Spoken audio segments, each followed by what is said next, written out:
خوب نام محمد ہے اے مومنو، خوب نام محمد ہے اے مومنو،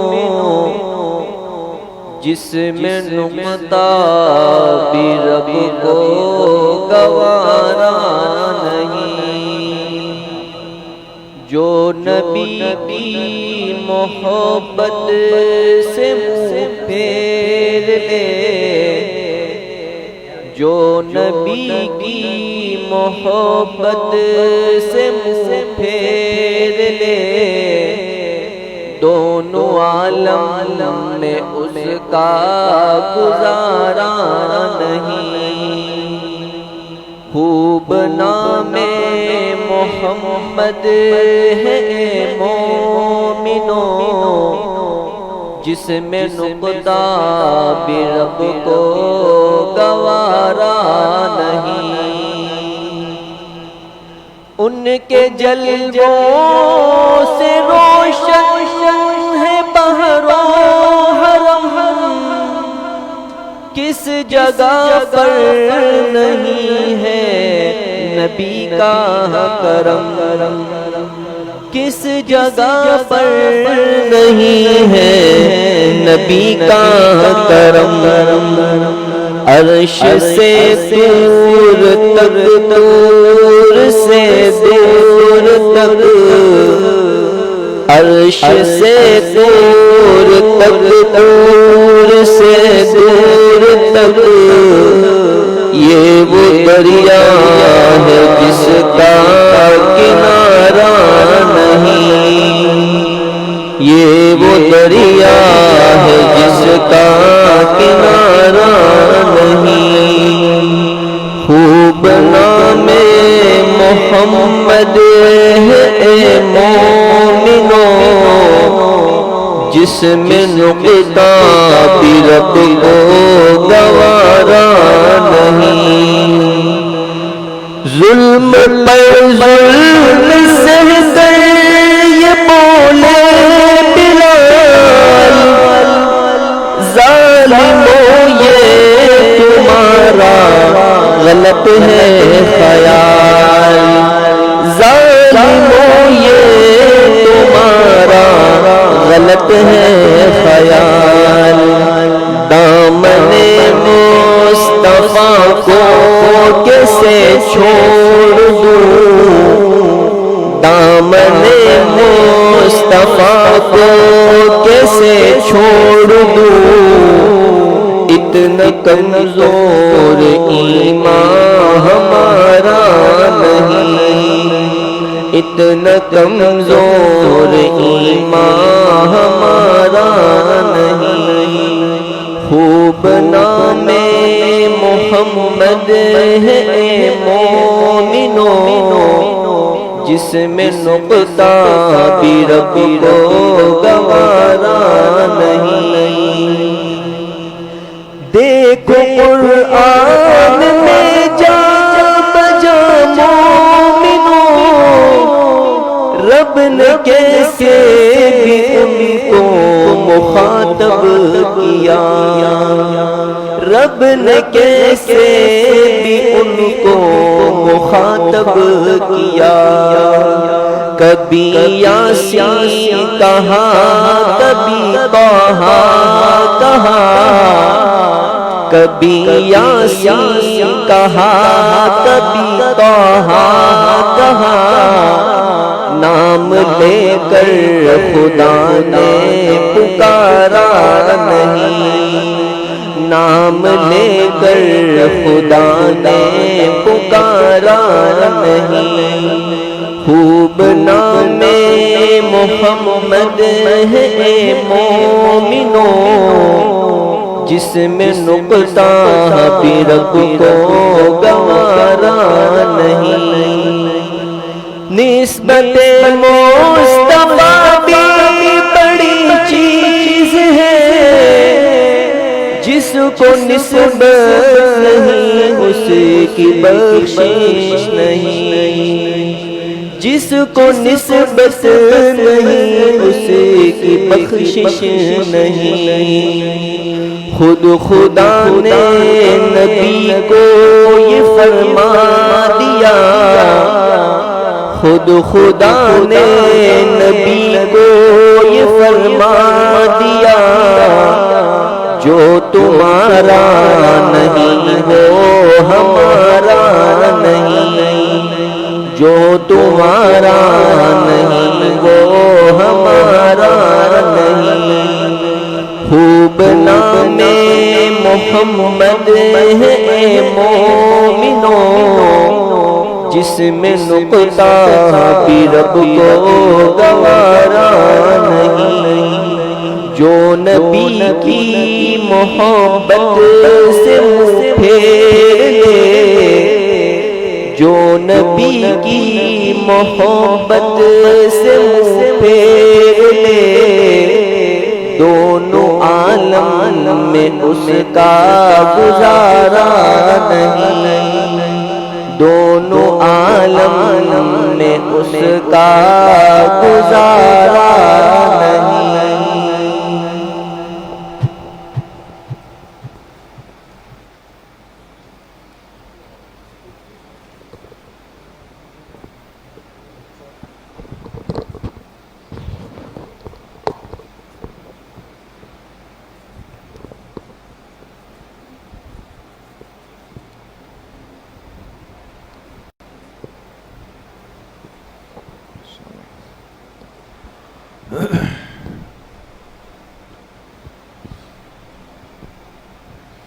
بسم اللہ الرحمن الرحیم،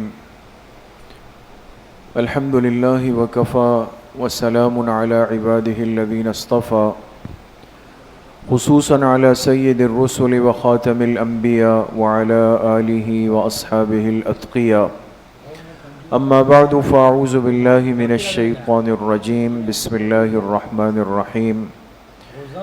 ان الذين قالوا ربنا الله ثم استقاموا تتنزل عليهم الملائكة ألا تخافوا ولا تحزنوا وأبشروا بالجنة التي كنتم توعدون، وقال رسول الله صلى الله عليه وسلم من أحبهم فبحبي أحبهم ومن أبغضهم فببغضي أبغضهم، صدق الله وصدق رسوله النبي الكريم۔ یا رب صل وسلم دائما ابدا علی حبیبک خیر الخلق کلہم۔ تمام ساتھی ایک مرتبہ محبت سے درود شریف پڑھ لیں۔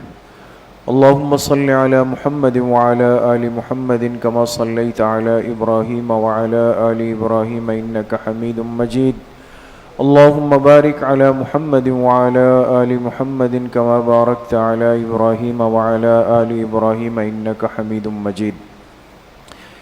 میرے انتہائی قابل قدر دوستوں، بھائیوں اور بزرگوں، الحمدللہ تاریخ اسلام کا مبارک سلسلہ ترتیب کے ساتھ آپ حضرات کے سامنے چل رہا ہے، اور اب تک الحمدللہ تاریخ اسلام کی 42 مجلسیں ہو چکی ہے۔ آج کی جو مجلس ہوگی انشاءاللہ وہ مجلس نمبر 43 ہوگی، اور تاریخ کا آغاز آپ حضرات کے سامنے ہوا کہ جناب نبی کریم صلی اللہ علیہ وسلم کے دنیا سے تشریف لے جانے کے بعد اسلامی تاریخ کے ایک اہم مرحلے کا آغاز ہوا، جس سلسلے کو ہر مسلمان سلسلہ خلافت کے نام سے یاد رکھتا ہے، اور خلافت میں پھر سب سے بہترین، سب سے خوبصورت اور سب سے معیاری دور وہ ہے کہ جس کو کہا جاتا ہے دور خلافت راشدہ۔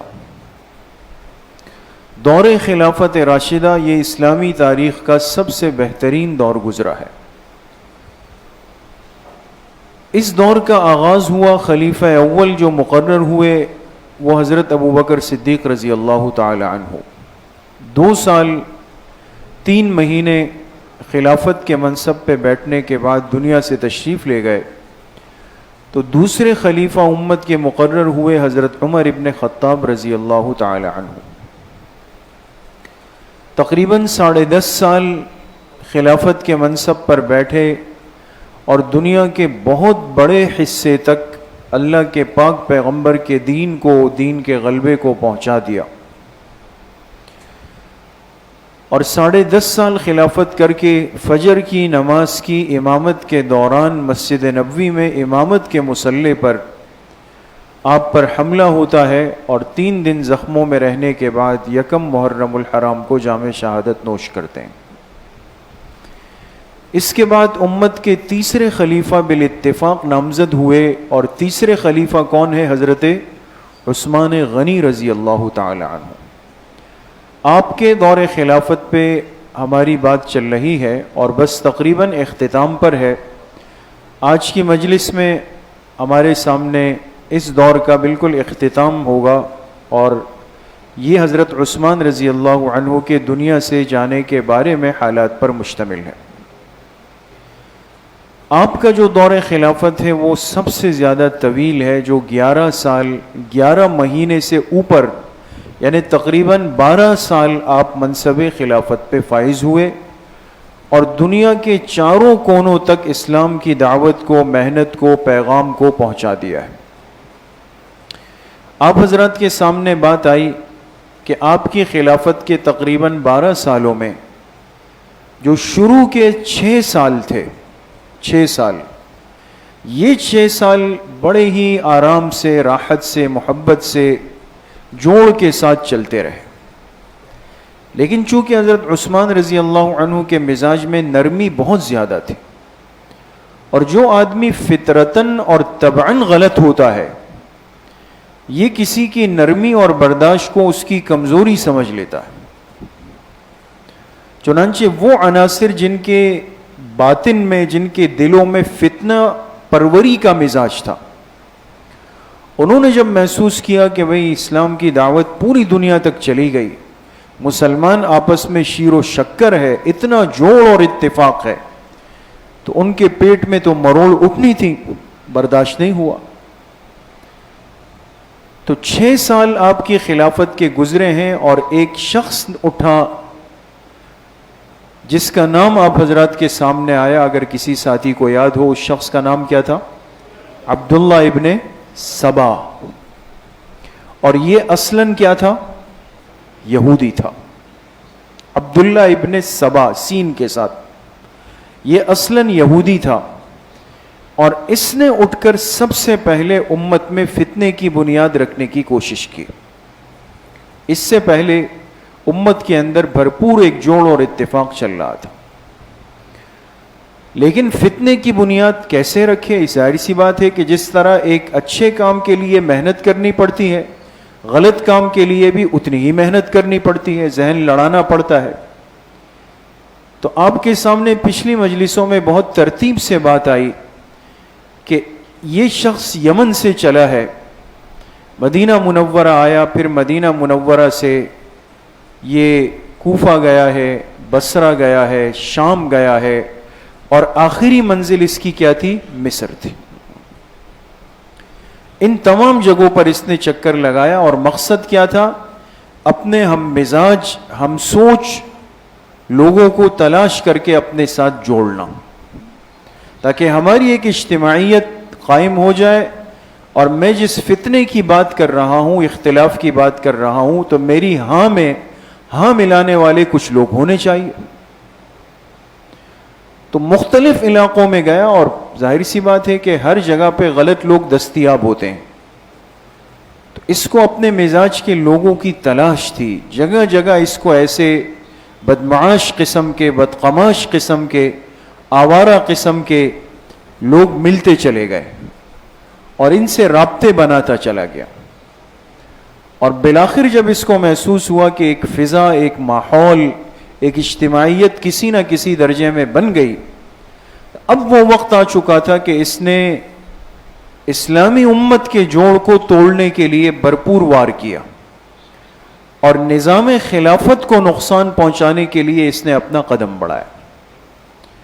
اور وہ کس طرح بڑھایا آپ کے سامنے بات آئی کہ پہلے انہوں نے ایک فضا بنائی اور افواہیں اڑائی کہ فلاں علاقے کا گورنر صحیح نہیں، فلاں علاقے کا گورنر صحیح نہیں، اس کو ہٹاؤ، اس کو ہٹاؤ، اس کو ہٹاؤ، اس طرح ایک تماشا بننا شروع ہو گیا. جھوٹے خط لکھ کر مدینہ منورہ بھیجے گئے اور بہرحال ایک لوگوں کے ذہن کو پراگندہ اور خراب کرنے کی کوشش سب سے پہلے عبداللہ ابن سبا بدبخت یہودی نے کی. تو یہ حضرت عثمان رضی اللہ عنہ کی نرمی سے غلط فائدہ اٹھاتے چلے جا رہے تھے. آپ کی زندگی کے دو حصے، ایک تو ولادت تا خلافت، اس پہ بات ہو چکی ہے، ایک حصہ خلافت تا وفات جس پہ بات چل رہی ہے اور بالکل اپنے اختتامی مراحل پر ہے. آپ کی کل مدت خلافت کتنی ہے؟ 11 سال 11 مہینے اور 14 دن، یعنی گویا کہ 12 سال میں صرف 15 یا 16 دن کم ہے. طویل خلافت حضرت عثمان رضی اللہ عنہ نے فرمائی. جی، آج کی مجلس میں ہمارے سامنے بات ہوگی حضرت عثمان رضی اللہ عنہ کی شہادت اور اس کے نتائج. واقعہ شہادت کیا تھا، تاریخ شہادت کیا ہے، اور اس شہادت اور اس حادثے کے افسوسناک نتائج امت نے کیا دیکھے اور آج تک امت پہ ان نتائج کا کیا اثر پڑ رہا ہے. یہ ساری اہم باتیں انشاءاللہ آج کی مجلس کا حصہ ہے. جی، یہ مسجد نبوی شریف کا ایک میپ، ایک نقشہ ہے دوستو. آپ حضرات کے سامنے سیرت میں بھی بات آئی اور تاریخ میں بھی بات آئی کہ جب شروع میں مسجد نبوی کا قیام ہوا تو جو بڑے بڑے حضرات، بڑے بڑے صحابہ تھے، ان کے جو گھر تھے وہ مسجد نبوی کے اطراف میں بالکل قریب ہے دوستو. یہ دیکھ رہے ہیں دوستو، یہ پوری مسجد نبوی شریف ہے. ان میں حضرت ابوبکر صدیق رضی اللہ عنہ کے خصوصیت حاصل ہے کہ ان کا گھر بالکل مسجد نبوی شریف کے اندر اس کا دروازہ کھلتا تھا. یہ کیا لکھا ہوا ہے؟ دارو ابی بکرن. یہ اتنا متصل تھا کہ آپ کا دروازہ مسجد نبوی کے اندر کھلتا تھا، کھڑکی مسجد نبوی کے اندر کھلتی تھی. شروع میں حضرت جعفر، حضرت عباس، حضرت عمار، ان حضرات کے دروازے بھی کھلتے تھے، لیکن آپ نے فرمایا تمام دروازے بند کر دیے جائے الا خوخۃ ابی بکر، سب کے دروازے بند سوائے ابو بکر کے دروازے کے کہ وہ کھلا رہے گا. وہ مسجد نبوی کے اندر کھلتا تھا. لیکن حضرت عثمان رضی اللہ عنہ کی شان بالکل الگ تھی.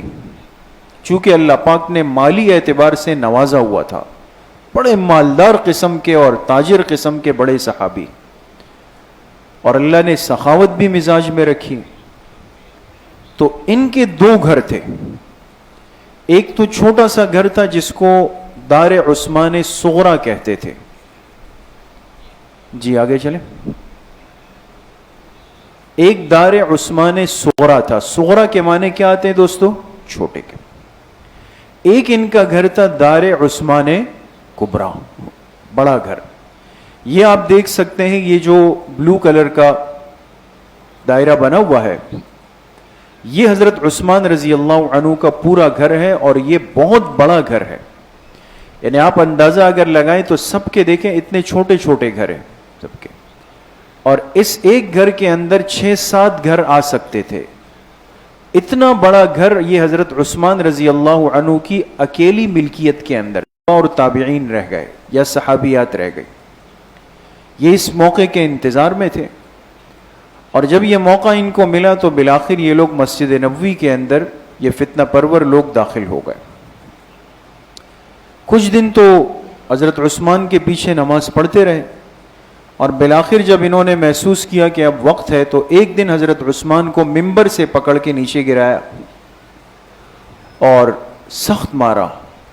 اور ایک بدبخت نے آپ کے ہاتھ میں جو عصائے مبارک تھی جناب نبی کریم صلی اللہ علیہ وسلم کی، جو آپ نے بھی خطبے میں پکڑی، پھر آپ کے بعد حضرات شیخین نے پکڑی، وہ مبارک عصا اور لاٹھی حضرت عثمان کے ہاتھ میں تھی. تو ان مفتنین اور مفسدین میں سے ایک نے لے کر کے وہ لاٹھی اپنے گھٹنے پر مار کے اس کو 2 ٹکڑوں میں ختم کر دی، توڑ دیا. اور حضرت عثمان رضی اللہ عنہ کی سخت بے اکرامی کی. یہ دیکھ کر حضرت عثمان رضی اللہ عنہ اپنے گھر چلے گئے، اور اس کے بعد پھر حضرت عثمان امامت کے لیے واپس باہر نہیں آئے. سمجھ گئے کہ یہ فتنے کا ایک ماحول بن رہا ہے، اب باہر جانا، امامت کروانا، مسجد نبوی کے مصلی پر کھڑا ہونا، یہ کوئی شرارت فتنہ کریں گے اور لوگوں کے اندر ایک فساد پیدا ہو سکتا ہے. تو اس کے بعد حضرت عثمان رضی اللہ عنہ باہر نہیں آئے اپنے گھر سے.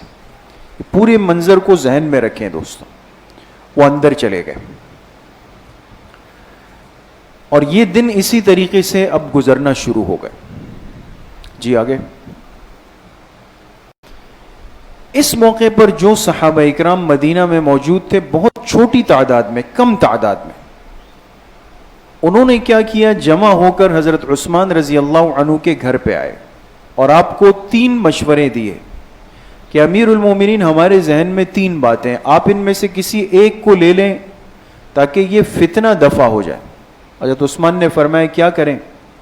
فرمایا ایک صورت تو یہ ہے کہ ٹھیک ہے وہ بہت زیادہ ہے، ہم گنے چنے، لیکن حق پر ہے، آپ حکم دے تو ہم ان کا مقابلہ کر لیں. تو یا تو اللہ نے چاہا کامیابی یا پھر شہادت ہے، ختم. تو حضرت عثمان رضی اللہ عنہ نے فرمایا کہ یہ میں نہیں کر سکتا کہ اللہ کے پیغمبر کی مسجد میں، آپ کے شہر میں میں خون بہانے کا سبب بن جاؤں، یہ میں نہیں کروں گا. انہوں نے کہا پھر دوسری شکل یہ ہے کہ آپ مکہ مکرمہ چلے جائیں، وہاں صحابہ کی بڑی تعداد موجود ہے جو حج پہ ہیں، وہاں ان کی ہمت نہیں ہوگی. تو حضرت عثمان رضی اللہ عنہ نے فرمایا کہ اگر میں مدینہ کی حرمت پامال نہیں کر سکتا تو اللہ کے گھر بیت اللہ کی حرمت کو کیسے پامال کر دوں؟ وہاں جا کے یہ لوگ آئیں گے، خون خرابے کا خطرہ ہے. تو یہاں کا جو احترام ہے وہاں کا بھی احترام ہے، وہاں بھی نہیں. انہوں نے فرمایا پھر تیسری شکل یہ کہ آپ ملک شام چلے جائیں، وہاں حضرت امیر معاویہ رضی اللہ عنہ گورنر تھے، اور انتہائی ذکی، فطین اور بہادر قسم کے، اور ان کی وجہ سے تمام فتنے دبے ہوئے تھے. جیسے حضرت عثمان جتنے نرم تھے، حضرت معاویہ رضی اللہ عنہ اتنے مستحکم اور سخت تھے، ہر ایک پر پیر رکھا ہوا تھا، کسی کی جرت نہیں تھی ان کے سامنے. تو انہوں نے فرمایا آپ وہاں چلے جائیں، اور حضرت معاویہ رضی اللہ عنہ کے ہوتے ہوئے کوئی آپ کے قریب نہیں آ سکے گا. تو حضرت عثمان رضی اللہ عنہ نے فرمایا کہ میں جناب نبی کریم صلی اللہ علیہ وسلم کے جوار کو، آپ کے پڑوس کو چھوڑ کر نہیں جا سکتا. میں چاہتا ہوں زندگی بھی مدینہ میں ہو، موت آئی تو وہ بھی مدینہ میں، یہاں سے نہیں جا سکتا. تینوں باتیں قابل قبول نہیں تھی. یہ دیکھ کر صحابہ سمجھ گئے کہ امیر المومنین کوئی فیصلہ کرنے کے لیے اس وقت تیار نہیں ہے. وہ حضرات واپس چلے گئے اور حضرت عثمان اپنے گھر میں رہ گئے. جی. اب مدینہ منورہ میں یہ جس کو کہتے ہیں نا ایک ٹینشن کا ماحول بنا ہوا ہے. ایک طرف امیر المومنین گھر میں ہیں اور باہر مسجد میں، شہر میں باغی گھوم رہے ہیں، لوگوں کو تنگ کر رہے ہیں. بہرحال جیسے ہوتا ہے کہ ایک بات اڑتے اڑتے پہنچتی ہے. مدینہ کی یہ صورتحال لوگوں کے ذریعے سے دائیں بائیں پہنچنا شروع ہو گئی، اور جیسے بھی تھا بہرحال امت مسلمہ کی ایک مضبوط تعداد بصرہ میں، کوفہ میں، شام میں، حمص میں، مختلف علاقوں میں موجود تھی. ان کو جب پتہ چلا کہ بھئی مدینہ خالی ہوا ہے، امیر المومنین پریشان ہے اور باغی ٹولہ آ کے اس طرح منصوبہ بنا رہا ہے، تو جگہ جگہ سے لوگوں کی جماعتیں لشکر بنا کے مدینہ منورہ کے لیے روانہ ہو گئی کہ ہم امیر المومنین کی حفاظت کر لیں. تو لوگوں کو جب اس صورتحال کا علم ہوا تو مختلف مقامات سے لوگ امیر المومنین کی اعانت کے لیے روانہ ہو گئے. یہ ایک اچھی بات تھی. لیکن جیسے ہی یہ بات ان فتنہ پروروں کو مدینہ میں پتہ چلی کہ بھئی ہل جل شروع ہو گئی ہے، لوگ آنے لگے، تو انہوں نے کہا کہ اب زیادہ انتظار مناسب نہیں ہے. تو ان فتنہ پروروں نے کیا کیا، جا کے حضرت عثمان رضی اللہ عنہ کا جو گھر تھا ابھی بیت عثمان کبریٰ، جا کے اس کا محاصرہ کر لیا، گھیر لیا، اور کہا کہ لوگوں کے پہنچنے سے پہلے ہمیں اپنا کام پورا کرنا ہوگا، یعنی امیر المومنین کو قتل کرنا ہے. ایک بات یہ ہو گئی. دوسری طرف جو صحابہ حج پہ گئے تھے ان کے امیر بنائے گئے تھے عبداللہ ابن عباس رضی اللہ عنہ. تو حجاج کی وہاں حج پورا ہو گیا, حج کی واپسی کا وقت ہو رہا ہے اور وہاں سے بھی لوگ آئیں گے. اس لیے مفتنین یعنی جو فتنہ پرور لوگ تھے انہوں نے جلدی کی. انہوں نے کہا اب نہیں, اب فوراً ہمیں کچھ فیصلہ کرنا پڑے گا. لہذا راتوں رات آ کر انہوں نے حضرت عثمان رضی اللہ عنہ کے گھر کو گھیرنا شروع کر دیا, اس کا محاصرہ کر لیا. جی یہ دوستو یہ مسجد نبوی کی ایک تصویر ہے. یہ آپ دیکھ سکتے ہیں, یہ حضرت عثمان رضی اللہ عنہ کا گھر تھا جو بالکل مسجد نبوی کے متصل تھا. اور یہ تو اس کی ایک قدیم تصویر ہے, لیکن اب بہرحال یہ سارے حصے مسجد نبوی شریف کے اندر شامل ہو چکے ہیں. اب یہ گھر اس شکل میں نہیں ہے, یہ تو اب مسجد نبوی میں شامل ہو گیا. یہ جب دیکھا تو 700 کے قریب جو حضرات مدینہ میں موجود تھے وہ جمع ہو گئے, جن میں بڑے بڑے صحابہ اور تابعین شامل تھے. اور کہا کہ امیر المومنین اب آپ فرمائیں کیا کرنا ہے, اب ہم واپس نہیں جا سکتے ورنہ یہ تو آپ کی جان کے در پہ ہیں. لیکن آپ حیران ہوں گے کہ حضرت عثمان رضی اللہ عنہ نے اس موقع پر بھی سب کو کہا کہ بھئی اپنے گھروں کو واپس چلے جائیں. میں اللہ کے نبی کے شہر میں خون نہیں بہا سکتا ہوں, جو ہوگا اللہ پاک کا فیصلہ ہوگا میں اس کو قبول کر لوں گا, لہٰذا آپ لوگ سب کے سب واپس چلے جائیں. لیکن صحابہ اکرام نے کیا کیا, اپنے طور پر کچھ جماعتیں بنا کر خاص طور پہ آپ کے گھر کے دروازے پر صحابہ اکرام کو کھڑا کر دیا کہ بھئی حفاظت کریں تاکہ کوئی شخص اندر داخل نہ ہو جائے. اور آپ حضرات کو بلکہ ہر مسلمان کو یہ بات معلوم ہونی چاہیے کہ حضرت عثمان رضی اللہ عنہ کے گھر پہ پہرا دینے کے لیے جو 2 حضرات طے ہوئے وہ کون تھے؟ حضرت حسن رضی اللہ عنہ اور حضرت حسین رضی اللہ عنہ. یہ محبت ہے دوستو کہ انہوں نے کھڑے ہو کر حضرت عثمان رضی اللہ عنہ کے دروازے پر پہرا دیا. اسی لیے علماء نے ایک نقطے کی بات لکھی کہ چونکہ یہ حضرات حضرت عثمان کے دروازے پہ کھڑے ہو کر ان کی ساری قربانیاں دیکھ چکے تھے کہ 40 دن بھوک پیاس برداشت کی اور پھر کس مظلومانہ حالت میں شہید ہوئے, لیکن یہ کہ اپنی بات پر اپنے موقف پہ ایمان پہ ڈٹے رہے, یہ قربانیاں حضرات حسنین دیکھ چکے تھے.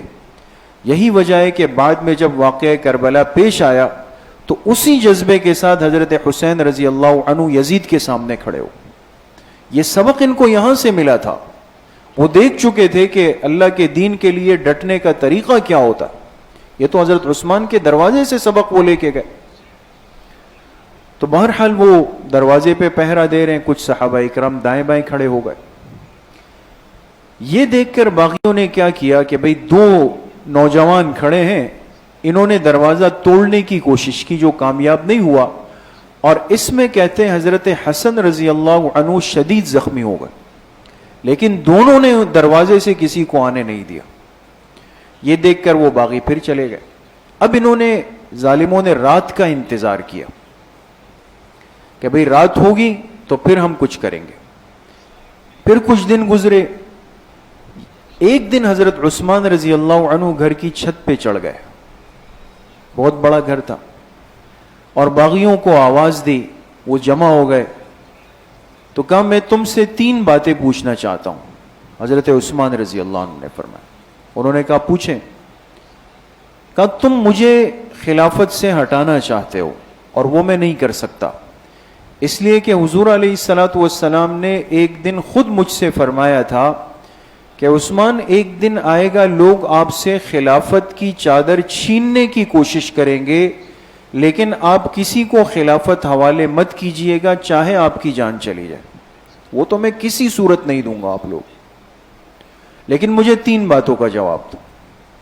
پہلی بات یہ کہ کیا تمہیں نہیں پتا کہ میں وہ واحد شخص ہوں اس امت کا کہ جس کے نکاح میں اللہ کے پیغمبر کی 2 بیٹیاں آئی؟ کا پتہ ہے. دوسری بات حضرت عثمان رضی اللہ عنہ نے فرمایا کہ تم لوگوں نے مجھ پر مسجد نبوی آنے کا راستہ بند کر دیا کہ میں نہیں آؤں گا. کیا تمہیں پتا ہے کہ مسجد نبوی کے لیے زمین کا یہ ٹکڑا کس نے خریدا تھا؟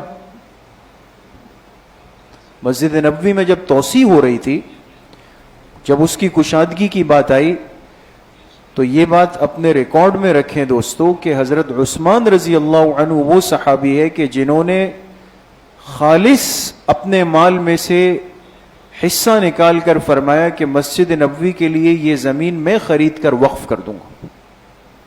تو کہا تم جس زمین سے مجھے روکنا چاہتے ہو، جس مسجد سے، وہ ٹکڑا تو اللہ پاک نے میرے ذریعے سے مسجد نبوی میں شامل کیا، میں نماز نہیں پڑھ سکتا.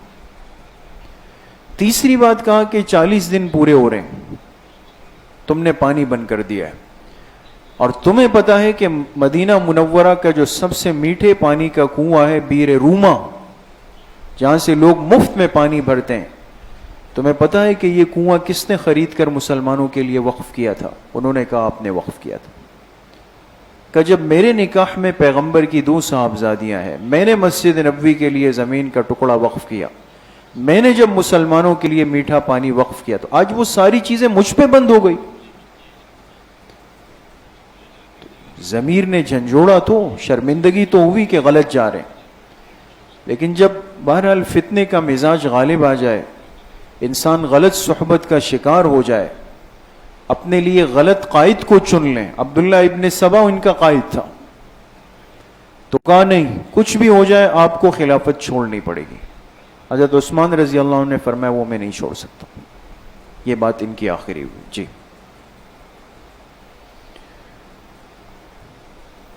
شہادت کی جو رات ہے، اس رات حضرت عثمان رضی اللہ عنہ نے ایک عجیب خواب دیکھا ہے. خواب کیا دیکھا کہ کچھ دیر کے لیے سو گئے، اور جب اٹھے تو ایک بڑے حشاش بشاش انداز میں ان کی اہلیہ تھی حضرت نائلہ رضی اللہ تعالی عنہا، وہ ان کے ساتھ تھی، انہوں نے بڑی قربانی دی. تو حضرت نائلہ رضی اللہ عنہا نے پوچھا کہ آج تو آپ بڑے مطمئن ہو کر نیند سے اٹھیں. فرمایا مطمئن اس لیے ہوں کہ ابھی نیند میں جناب نبی کریم صلی اللہ علیہ وسلم کی زیارت ہوئی، اور آپ نے فرمایا عثمان تیاری کر لو، آج کی افطاری ہمارے پاس ہوگی. تو اب اس بات کا یقین ہے کہ اب زیادہ وقت نہیں ہے، اب میں اپنے دوستوں کے پاس چلا جاؤں گا. یہ خواب حضرت عثمان رضی اللہ عنہ نے دیکھا، اور اس کے بعد تلاوت قرآن کریم کے اندر مصروف ہو گئے. جی جو باغی تھے ان کو پچھلی دیوار سے پھلانگ کر گھر میں داخل ہونے کا موقع ملا.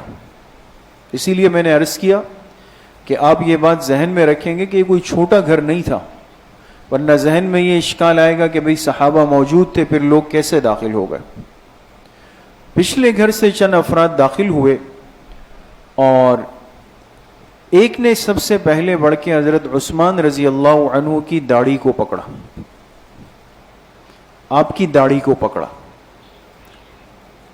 اور جب حضرت عثمان رضی اللہ عنہ نے دیکھا تو وہ کوئی اور نہیں بلکہ محمد ابن ابی بکر تھے، یعنی حضرت ابوبکر رضی اللہ عنہ کے بیٹے.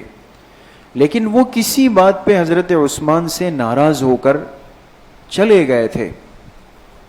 اور میں نے جیسے عرض کیا نا کہ ایسے غلط لوگوں کو تلاش ہوتی ہے کہ مجھے کوئی ایسا ناراض آدمی مل جائے، اس موقع سے فائدہ اٹھانا ہے. تو محمد ابن ابی بکر کو انہوں نے ساتھ رکھا کہ چلو بھائی آپ کو آپ کا حق نہیں دیا ہے حضرت عثمان نے، آؤ آپ کو آپ کا حق دلاتے. وہ بھی ان کی باتوں میں آئے. تو جب یہ آئے تو کہتے ہیں سب سے پہلے انہوں نے حضرت عثمان رضی اللہ عنہ کی داڑھی مبارک کو پکڑا. حضرت عثمان نے جب ان کو دیکھا تو کہا کہ بھتیجے، آج اگر تمہارے والد ابو بکر ہوتے تو وہ تمہاری اس حالت کو دیکھ کر برداشت نہیں کر سکتے تھے جو تم کر رہے ہو میرے ساتھ. یہ جب سنا تو ان کو ایک جھٹکا لگا کہ واقعی سفید ریش امیر المومنین کی داڑھی کو میں نے پکڑا ہے. تو کہتے ہیں شرمندہ ہو کر وہ واپس چلے گئے. اس کے بعد انہوں نے کچھ نہیں کیا. لیکن باقی جو باغی لوگ تھے وہ حضرت عثمان رضی اللہ عنہ پہ چونکہ موقع ملا وہ ٹوٹ پڑے. اور ایک شخص نے اپنی تلوار سے حضرت عثمان رضی اللہ عنہ کی پیشانی پہ وار کر دیا. ایک قول یہ ہے کہ یہ کوئی اور نہیں، یہی عبداللہ ابن سبا تھا، یہ خود آیا تھا اس موقع پر. اور ایک قول یہ کہ یہ نہیں آیا خود بلکہ پیچھے سے معاملات دیکھ رہا تھا. اور ایک نے آگے بڑھ کر حضرت عثمان رضی اللہ عنہ کی گردن پہ تلوار ماری اور آپ کا سر مبارک آپ کے جسم سے الگ ہو گیا، اور حالت تلاوت میں حضرت عثمان رضی اللہ تعالی عنہ شہید کر دیے گئے۔ اس وقت اللہ کی شان دیکھیں، جب وہ تلاوت کر رہے تھے، آج بھی قرآن کریم کا وہ نسخہ جس کو محفوظ کیا گیا، یہ ہے قرآن کریم کا وہ مصحف عثمانی جو آج بھی اسی حالت میں، یہ آپ خون کے دھبے دیکھ سکتے ہیں دوستو۔ اس قرآن کریم کے 3 حصے ہوئے، 10 پاروں میں یہ پھر تقسیم ہوا۔ ان کے 10 پاروں کا حصہ جو ہے وہ ترکی میں ہے، استنبول میں توپ کاپی میوزیم میں پڑا ہوا ہے، اس کی بھی ہم نے زیارت کی الحمدللہ۔ 10 پارے جو ہیں وہ اس کے تاشقند میں ہیں، تاشقند میں ایک بہت بڑا میوزیم بنایا گیا، اس میں 10 پارے رکھے گئے، اس کی بھی ہم نے زیارت کی۔ اور باقی جو 10 پارے ہیں یہ مصر قاہرہ میں رکھے گئے، وہ وہاں پر ہے۔ تو یہ آج بھی محفوظ کیا گیا، بڑی محنت کے ساتھ ترک حکومت اس کی حفاظت کرتی ہے، اور اس کاغذ کی حفاظت کا خاص انتظام ہوتا ہے۔ اور جب یہ تلاوت کر رہے تھے اور جب ان پر وار ہوا تو ان کے خون کے چھینٹے جس آیت پر گرے، وہ کون سی آیت تھی؟ دیکھیں، یہ سورہ بقرہ ہے، اور تلاوت کرتے ہوئے پہنچے فَسَيَكْفِيكَهُمُ اللَّهُ وَهُوَ السَّمِيعُ الْعَلِيمُ۔ فَسَيَكْفِيكَهُمُ اللَّهُ، کیا ترجمہ ہے اس کا؟ اللہ پاک فرماتے ہیں یقیناً اللہ پاک آپ کے لیے کافی ہو جائیں گے ان لوگوں کی طرف سے، اللہ آپ کے لیے کافی ہوں گے، وہی سننے والے وہی جاننے والے۔ کہتے ہیں ان کے سر مبارک سے خون کے چھینٹے جب اڑے تو وہ اسی جگہ پہ آ کے گر گئے۔ ان کی اہلیہ نے آگے بڑھ کر وہ روکنے کی کوشش کی، تو وہ تلوار تو نہیں رک سکتی تھی، نہ ہاتھ روک سکتا تھا، تو ان کے ہاتھ کی انگلیاں کٹ کے گر گئی، حضرت نائلہ رضی اللہ عنہ کی۔ تو حضرت عثمان رضی اللہ عنہ شہید ہو گئے، اور ان کی اہلیہ نے جب آواز دی تو تب جا کے صحابہ اکرام کو احساس ہوا کہ کچھ حادثہ ہوا ہے۔ یہ باغی پیچھے راستے سے بھاگ گئے، اور صحابہ اکرام جمع ہوئے، جب آئے تو دیکھا حضرت عثمان تو شہید ہو چکے تھے، سر مبارک جسم سے الگ ہے، اور اہلیہ شدید زخمی تھی۔ تو بہرحال ایک کوہرام کی کیفیت مچ گئی، لیکن چونکہ خلافت اور خلیفہ کو شہید کر دیا گیا، جو ایک مضبوطی ہوتی ہے، تو اب باغی ڈٹ گئے اور کہا کہ ان کی نماز جنازہ ہم پڑھنے نہیں دیں گے، کوئی بھی نہیں پڑھ سکتا۔ اور چونکہ ان کے ہاتھ میں ہتھیار تھے، غلبہ تھا، مسجد نبوی کو پورا انہوں نے اپنے اس میں لیا، شہر کو اپنے کنٹرول میں لیا ہوا، لوگ پریشان کہ اب کریں تو کیا کریں، کریں تو کیا کریں۔ اس موقع پر کہتے ہیں کہ حضرت علی رضی اللہ تعالی عنہ ایک دن باہر نکلے، اور انہوں نے کہا کہ آپ لوگوں نے جو کرنا ہے کر لو، ہم تو حضرت عثمان کی نماز جنازہ آپ پڑھیں گے۔ اور ازواج مطہرات میں سے غالباً حضرت ام سلمہ رضی اللہ عنہا، ان کے بارے میں ہے کہ یہ حیات تھی، اور یہ باہر نکلی اور کہا کہ اگر اب تم لوگوں نے امیر المومنین کی میت کی بے اکرامی کی اور یا پھر ان کی نماز جنازہ پڑھنے سے روک دی، تو پھر میں اپنے سر سے چادر ہٹا کر تمہارے لیے اللہ پاک سے بددعا اسی جگہ پر کروں گی۔ اب جب یہ کیفیت بنی تو انہوں نے مشورہ کیا اور کہا کہ کم سے کم افراد کے ساتھ جا کر ان کی نماز جنازہ پڑھ کے ان کو دفنا دیا جائے۔ وہ اس امت کی ہستی کے جن کی سخاوت کا تذکرہ خود جناب نبی کریم صلی اللہ علیہ وسلم نے فرمایا، اور جن کے تذکرے قرآن کریم میں ہیں، لیکن آپ اندازہ لگائیں کس مظلومانہ حالت میں ان کو شہید کیا گیا۔ آج اس دین کی بنیادوں میں ان مبارک ہستیوں کا خون ہے دوستو، وہ شامل ہے بیٹھا ہوا۔ لیکن افسوس یہ ہے کہ ہم اپنے ان محسنین کی باتوں سے، تذکروں سے، حقائق سے بالکل غافل ہیں۔ جس طرح شہادت کے مخصوص تذکرے ہوتے ہیں، آج تک کسی نے کیوں نہیں کہا کہ حضرت عثمان رضی اللہ عنہ پر 40 دن تک کھانا پینا بند کیا گیا، ان کے ساتھ یہ حالات گزرے، یہ کیفیت گزری۔ لیکن آپ دیکھیں یہ سب کچھ ہوا، کوئی جزع فضع نہیں، کوئی گریہ نہیں، کوئی ماتم نہیں، کوئی اللہ سے گلے شکوے نہیں، صبر۔ تو بہرحال اب صحابہ اکرام نے حضرت عثمان رضی اللہ عنہ کے جسم مبارک کو کفن دیا اور آپ کی میت کو چارپائی پر رکھ کر آپ کو مسجد نبوی شریف میں لایا گیا. جی، مسجد نبوی میں آ کر آپ کی نماز جنازہ کس نے پڑھائی؟ اس میں دو قول ہے. ایک قول یہ کہ مشہور صحابی حضرت جبیر ابن مطعم رضی اللہ عنہ، اور ایک قول یہ کہ نہیں، حضرت زبیر رضی اللہ عنہ. ان دو میں سے کسی ایک صحابی نے آپ کی نماز جنازہ پڑھائی. پھر صحابہ اکرام آپ کی میت کو لے کر کے بقیع چلے گئے، اور جنت البقیع جو بالکل مسجد نبوی کے ساتھ لگا ہوا قبرستان ہے، اس کے بالکل بیچ میں حضرت عثمان رضی اللہ عنہ کی قبر مبارک بنائی گئی. جی، اب تاریخ شہادت، کس تاریخ کو یہ حادثہ ہوا، کس نے حملہ کیا، کس نے جنازہ پڑھائی؟ یاد رکھیں گے دوستوں کہ حضرت عثمان رضی اللہ عنہ کی تاریخ شہادت کیا ہے؟ 18 ذوالحجہ.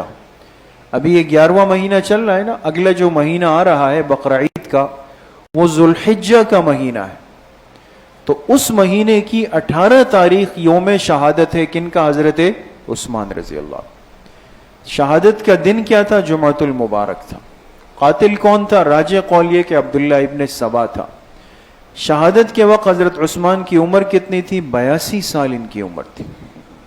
جی،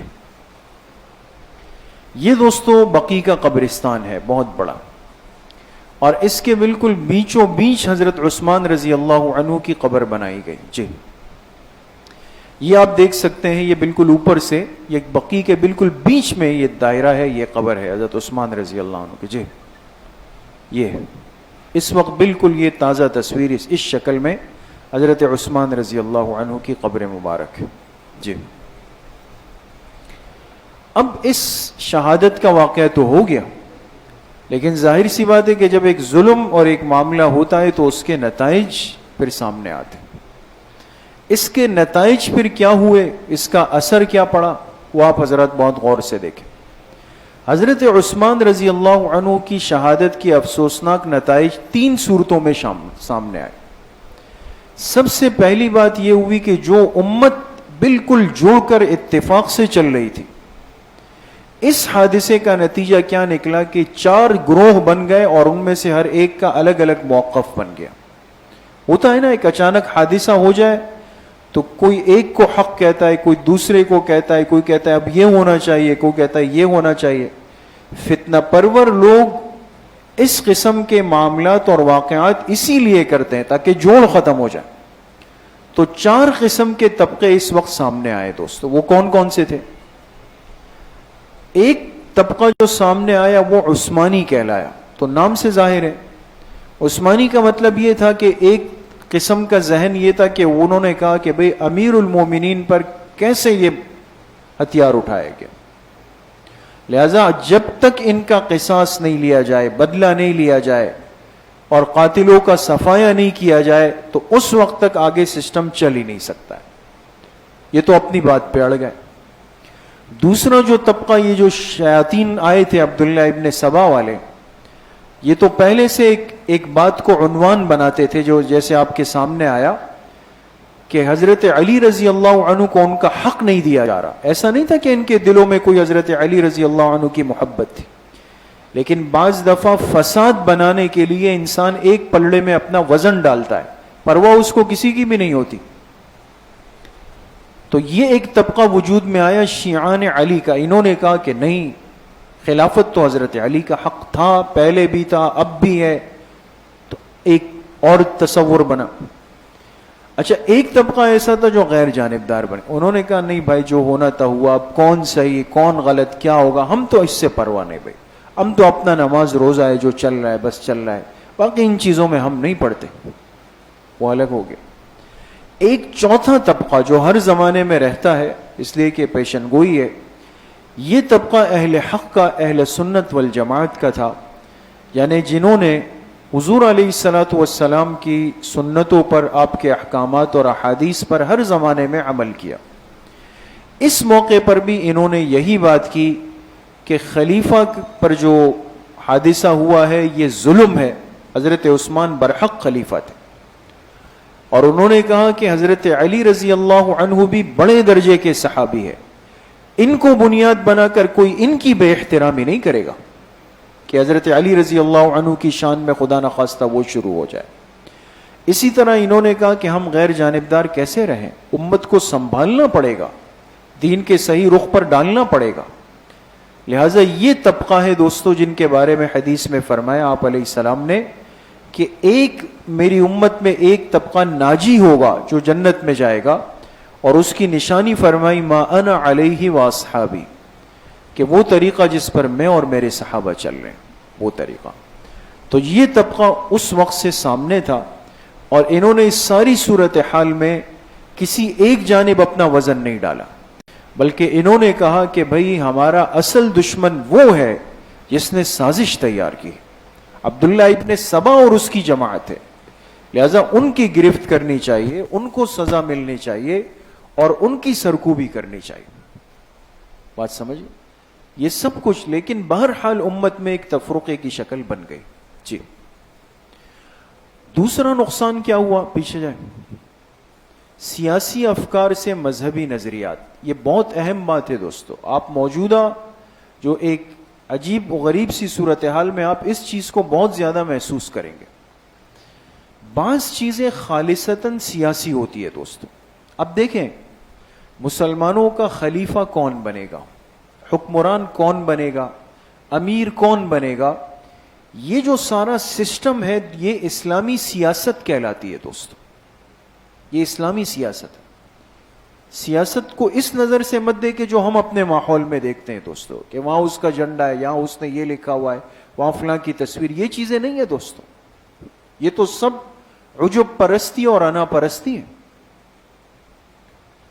تو بہت سارے کام وہ سیاسی افکار ہوتے ہیں، لیکن تباہی مچ جاتی ہے کہ جب انسان اپنے سیاسی معاملات کو ہینڈل کرنے کے لیے یا اس کو رائج کرنے کے لیے مذہب کو استعمال کر، مذہب کا کارڈ۔ آج آپ دیکھیں نا، سب کچھ چل رہا ہوگا، کھایا پیا تباہ کیا، قتل عام ہوا، جو ہوا سو، ملک کا کباڑا ہو گیا، سب کچھ ہو گیا، لیکن جب ضرورت پڑے گی، ایک نہیں آپ کسی کو بھی دیکھ لیں، جب ضرورت پڑے گی، وقت قریب آئے گا، چلے بھائی پھر کسی بڑے کو چننا ہے، تو سب آپ کو پھر نظر آئیں گے۔ کوئی خطبہ یاد کر لے گا، کوئی سورہ فاتحہ یاد کر لے گا، کوئی آپ کی تعزیتوں میں نظر آئے گا، کوئی آپ کی مسجد میں نظر آئے گا، کوئی حوالے دے گا کہ جی ہمارے تو خاندان جو ہے وہ فلاں سلسلے سے چلتے ہوئے آ رہے، ہم نے تو نسل در نسل جو ہے وہ فلاں کے لیے کام۔ اب کیا ہے، اپنے سیاست کو بیلنس اور قابو کرنے کے لیے کیا ہے، اب مذہب کو اس کے اندر جگہ دے دیں، تاکہ یہ مسلمانوں کا جو ایک جذباتی فیکٹر ہے اس کو استعمال کر لیا جائے۔ تو اب دیکھیں خالصتاً سیاسی معاملہ ہے، لیکن اس کو ایک مذہبی نظریہ بنا دیا گیا، اور آپ دیکھیں اس دن سے آج تک امت کو پھر سنبھالا نہیں مل سکا۔ اب ہم تقسیم در تقسیم کے عمل میں ہے نا، کبھی ایک فرقہ، کبھی دوسرا فرقہ، مسجدیں تقسیم، عبادت گاہیں تقسیم، مکاتب تقسیم، کپڑے تقسیم، عمامے تقسیم، سوچ تقسیم، سلام سلام کا جواب تقسیم۔ یہ کھیل تماشا کیسے ہوا امت کے ساتھ؟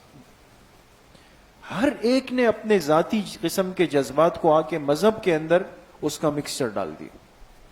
اس دن سے اس کام کا آغاز ہوا۔ تیسرا نقصان کیا ہوا اس حادثے سے، کہ شورائیت کے بجائے زور شمشیر و خنجر۔ کیا مطلب؟ دیکھیں میرے عزیزو دوستو بزرگوں، اس دنیا میں بہت سارے لوگوں کو بہت سارے اشکالات اور اعتراضات ہوتے ہیں۔ بات سمجھ گئے نا؟ کسی بھی آدمی کے ذہن میں کوئی بھی شبہ ہو سکتا ہے، اشکال ہو سکتا ہے، رائے کا اختلاف ہو سکتا ہے، لیکن ایک ایمانی زندگی میں اور انسانی زندگی میں کسی بھی مسئلے کو، تکلیف کو حل کرنے کا طریقہ کار کیا ہوگا؟ یہ بھی تو ایک بات ہے نا، آپ اس کا حل کیا نکالیں گے؟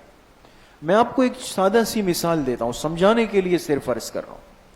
مثال کے طور پہ ہمارے علاقے کی 24 گھنٹے کے لیے لائٹ چلی گئی، پانی بھی نہیں آیا، سارے معاملات بیٹھ گئے، 24 گھنٹے پانی نہیں، 48 گھنٹے پانی نہیں، بجلی نہیں۔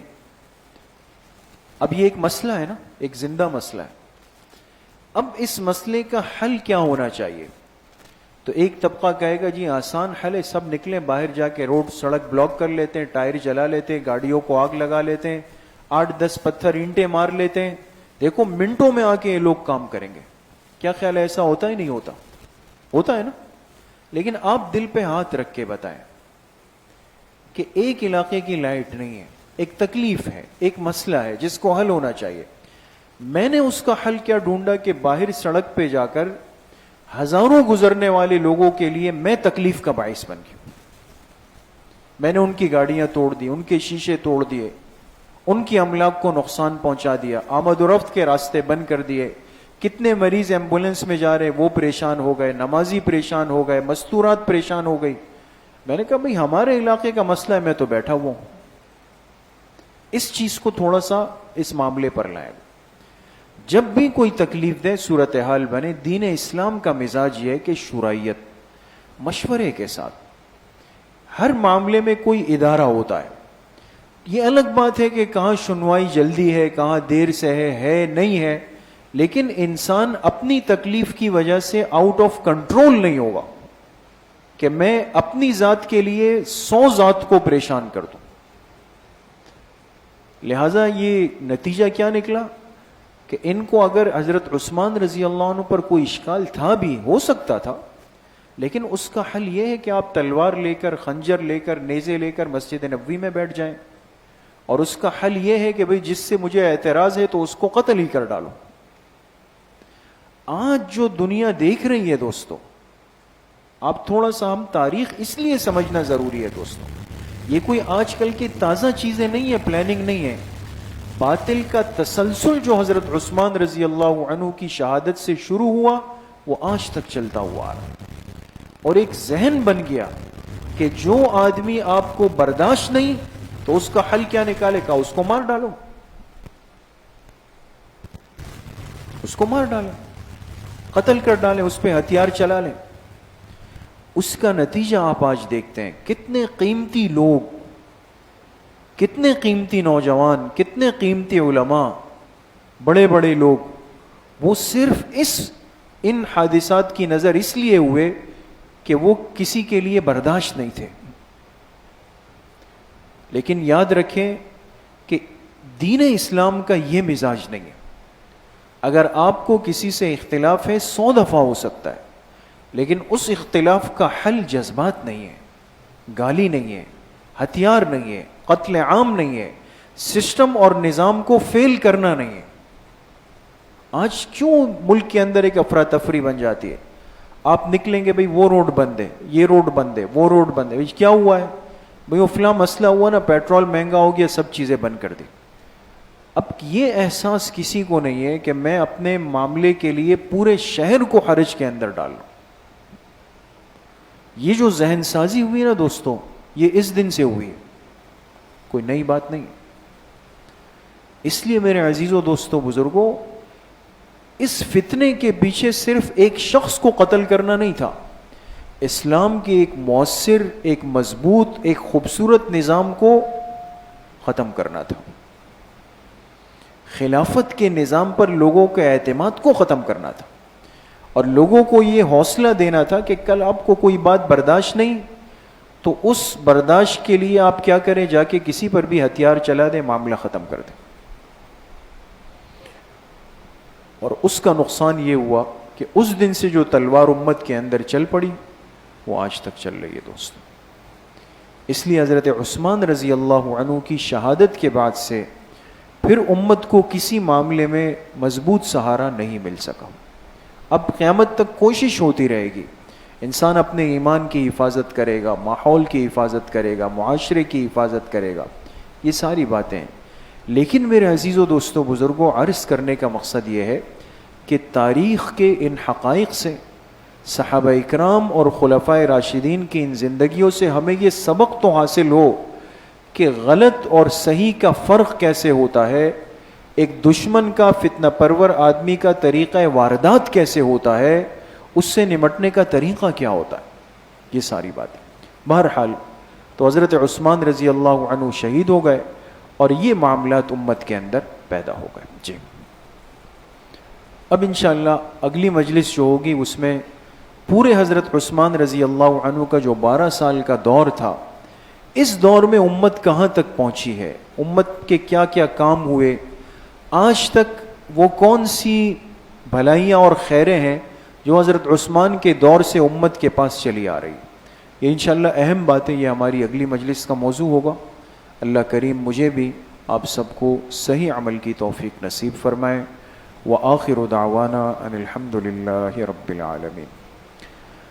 الحمد للہ رب العالمین والصلاة والسلام علی سید الانبیاء.